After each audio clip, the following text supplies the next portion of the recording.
할렐루야. 우리 할렐루야로 서로 인사하실까요? 할렐루야. 잘 오셨습니다. 반갑습니다. 우리 환경이 어려울 때는, 또 어려운 문제가 우리 앞에 놓일 때는 누구나 다 그렇지만 낙심이 돼서 참 마음이 힘들어요. 그렇죠? 마음이 힘든 것으로 끝난 것이 아니고 모든 일이 다 귀찮고 또 짜증나고, 그렇죠. 그리고 입에서 나가는 말도 그렇게 밝지가 못해요. 다툼이 일어나기 쉽고 그렇습니다. 네, 그때에 우리가 기억해야 될 것이 있는데, 저와 여러분을 위해서 아들의 목숨을 바쳐서 구원해 주신 우리 하나님의 사랑을 기억해야 합니다. 아멘. 할렐루야. 사단과 또 우리 연약한 마음은 하루에도 10번 낙심해요. 사단도 그 부분을 공격해요. 너 낙심해라. 너 소망 갖지 마라. 너 화내라. 넌 별 볼 일 없어. 세상을 봐라. 온 세상이 다 어둡다. 무슨 빛이 있냐? 그럴 때요, 두 가지를 해야 되는데, 하나는 사탄아, 예수의 이름으로 명하노니 내게서 물러가라. 직접 그렇게 이야기해야 됩니다. 사탄아, 예수의 이름으로 명하노니 내가 물러가라. 두 번째 해야 될 일은 말씀을 기억하고 묵상하는 것입니다. 하나님이 저와 여러분을 사랑하셔서 아들의 목숨을 십자가에 바쳐주셨어요. 그러면 묵상해 봐야 돼요. 하나님이 하늘의 아들, 온 우주를 창조하신 창조주 하나님이신 예수 그리스도를 저와 여러분에게 주셨다면 무엇을 저와 여러분에게 아끼시겠습니까? 아낄 게 뭐예요? 우주를 아끼시겠어요? 물질을 아끼시겠어요? 뭘 아끼시겠어요? 아들의 목숨을 바쳐주셨는데, 그래서 사도 바울은 로마서 8장 32절에 유명한 말씀을 합니다. 자기 아들을 아끼지 아니하시고 우리 모든 사람을 위하여 내어주신 이가 어찌 그 아들과 함께 우리에게 모든 것을 주시지 않겠느냐. 그러니까 아들 아끼지 아니하시고 우리 모든 사람을 위해서 내어주신 하나님이 어찌 그 아들과 함께 모든 것을 우리에게 주시지 않겠느냐. 그래서 세상이 무너져도 하나님 사랑을, 또 하나님의 너그러우심과 자비를 항상 확신하는 저와 여러분이 되시기를 주의 이름으로 축복합니다. 신명기 28장, 29장 오는 동안에 여러분도 그렇겠지만 설교자도 굉장히 마음이 부담스러웠어요. 왜냐하면 신명기 28장 1절에서 14절까지 잠깐 축복에 대한 말씀을 하시고 계속 저주의 말씀을 해오시니까 숨을 쉴 수가 있나요? 저주. 그런데 그런 속에서도 한 가지 우리가 햇빛과 같은 말씀을 들었던 건 뭐냐면, 하나님의 저주와 심판의 말씀도 축복이다. 그런 말씀을 2번이나 말씀드렸어요. 왜요? 자식들을 사랑하시는 아버지가 벽길로 가지 않도록 저주와 심판의 말씀으로 경계하시고 권면하셔서 곁길로 가지 않도록 말씀을 따라 살아감으로 복을 받도록, 그래서 축복의 말씀이다. 시커먼 먹구름 사이에, 온 세상이 시커먼 먹구름이 있으면 천둥치고 번개치고, 그런데 시커먼 먹구름 사이에 어느 순간에 그 먹구름 사이로, 틈새로 쏟아져 비치는 한 줄기 금빛 같은 햇빛처럼 끝이 없는 저주의 말씀이 오늘 신명기 30장에 와서 회복에 대한 소망의 빛으로 우리에게 비춰주십니다. 그래서 오늘 신명기 30장의 핵심 내용은 돌아오라, 회개하라. 돌아오라, 회개하라. 네. 돌아오라, 히브리어의 유명한 말은 슈브죠. 슈브, 돌아오라. 슈브, 돌아오라. 이스라엘이 불순종과 죄악으로 하나님을 배반하여 저주를 받았어도 회개하고 돌아오면 회복의 문이 열린다는 소망의 말씀이 오늘 본문의 말씀입니다. 그래서 예레미야 29장 11절 말씀은 그 말씀입니다. 우리를 향한 하나님의 계획은 재앙이 아니라 평안이요. 우리를 향한 하나님의 마음은 미래와 희망을 주는 것이라. 이게 예레미야 29장 11절 말씀입니다. 하나님의 계획, 하나님의 마음은 하나님의 자녀들에게 미래의 소망을 주는 것입니다. 그래서 이스라엘의 범죄로 하나님은 그들을 다른 나라의 포로로 잡혀가게 하실 텐데, 왜 하실 텐데 그랬는가? 신명기는 아직 다른 나라의 포로로 잡혀간 일이 아니죠. 지금 가나안 땅에 들어가기도 전이니까. 그렇죠? 신명기는 광야에서 주신 말씀이잖아요. 그런데 앞으로 가나안 땅에 들어가서 사사시대 400년, 그리고 왕정시대에 몇백 년 지나면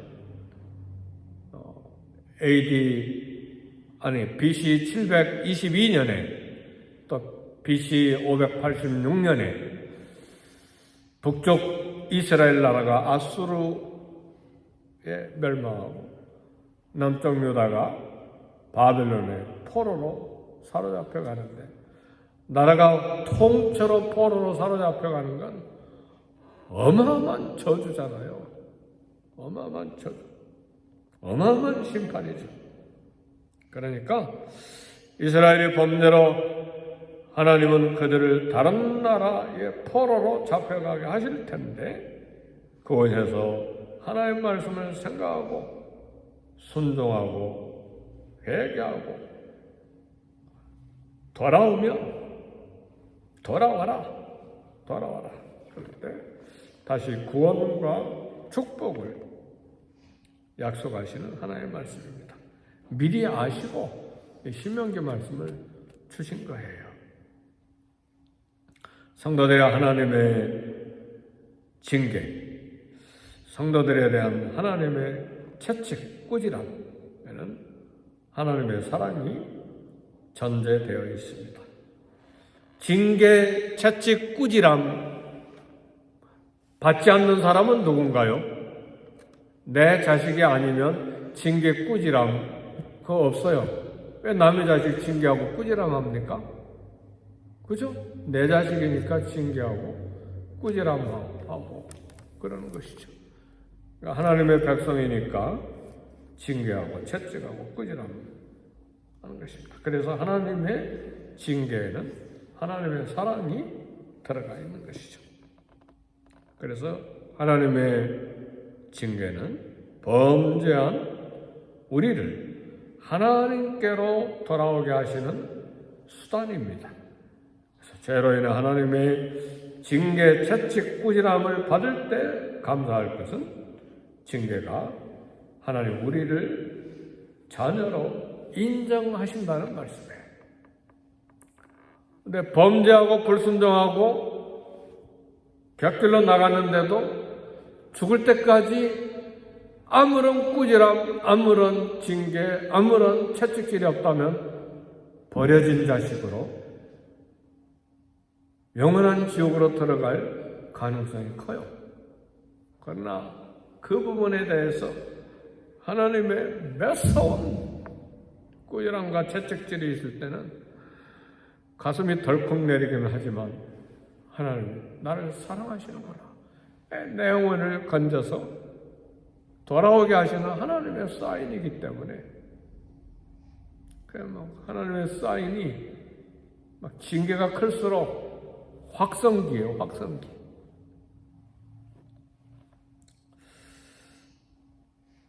아버지 집을 떠나 방탕한 탕자를 아버지는 매일 기다리시는 거죠.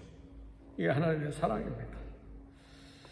그래서 슈브 돌아오라, 회개하라 이렇게 돌아오고 회개하고 이런 놀라운 영적인 축복에는 몇 가지 단계가 있습니다. 첫 번째로 오늘 본문의 말씀 보니까 포로로 잡혀간 사람들이 정신 차려야 됩니다.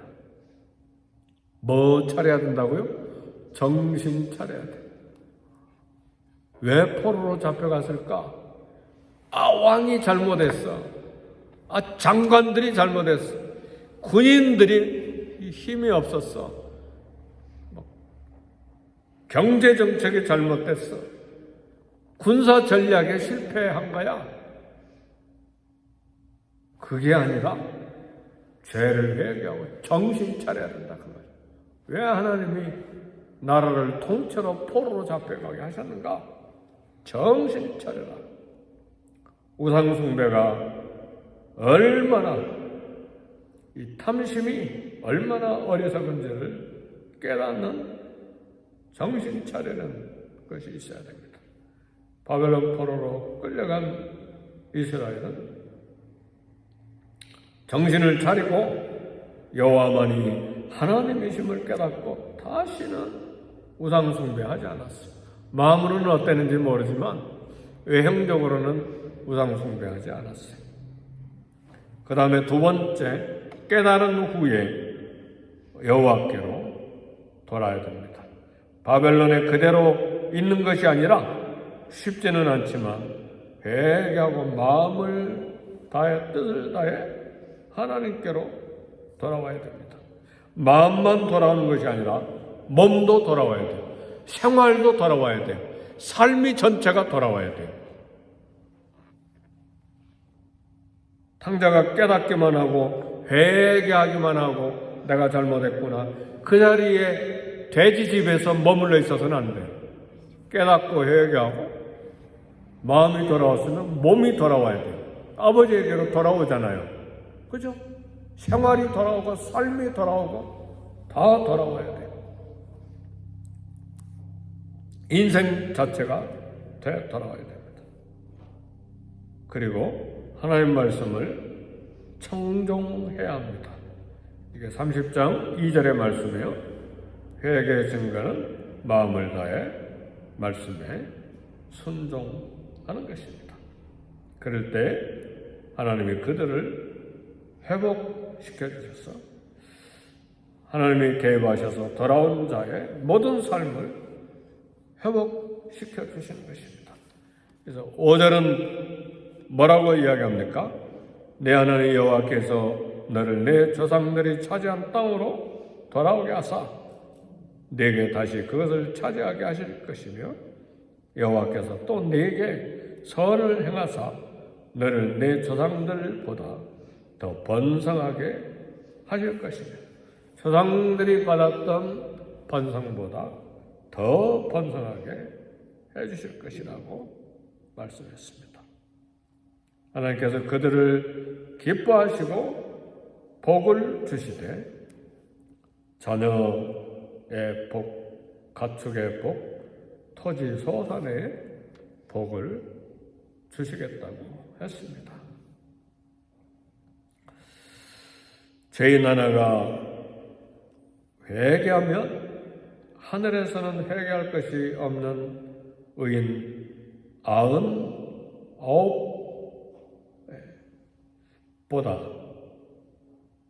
99사람을 기뻐하는 것보다 더 기뻐하신다 그랬어요.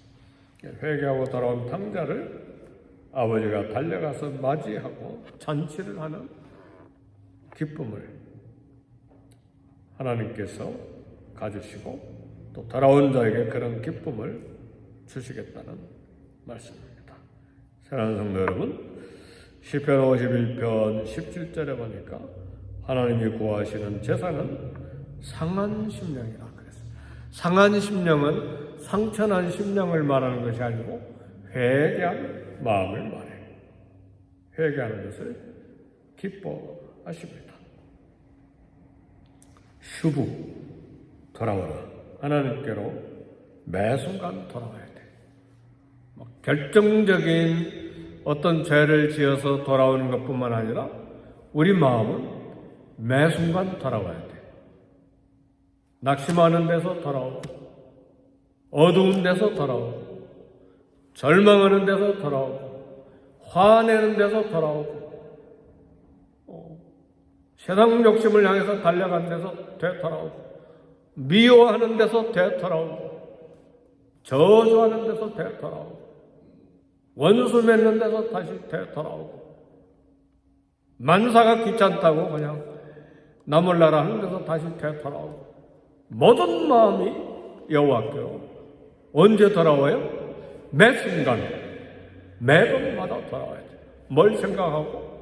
아버지께서 사랑으로 아들의 목숨을 십자가에 바쳐주신 것을 생각하고, 자기 아들을 아끼게 하시고 우리 모든 사람을 위하여 내어주십니까? 어찌 그 아들과 함께 모든 것을 우리에게 주시지 않겠느냐? 아들의 사랑, 아들을 바쳐주신 사랑, 그 아버지의 사랑을 기억하고 매 순간 모든 환경에서 하나님께로 돌아와 하나님 기뻐하시고 복을 내려주시는 은혜를 간증하는 저와 여러분 되시기를 주 이름으로 축복합니다. 기도하십시오. 말씀 생각하시고 하나님이여 성령의 충만함을 주시고 말씀과 은혜로 충만하게 채워주시고 하나님이여 부흥을 허락하시되 심령의 부흥을 허락해 주시고 우리 가정과 자녀들과 우리 모든 교회 구석구석에 부흥을 힘있게 해 주옵소서. 그리고 내일 산상기도에 가는데 오가는 길 또 가서 기도하고 은혜 받는 일을 위해서 기도하시고 개인 기도 하시기를 바랍니다.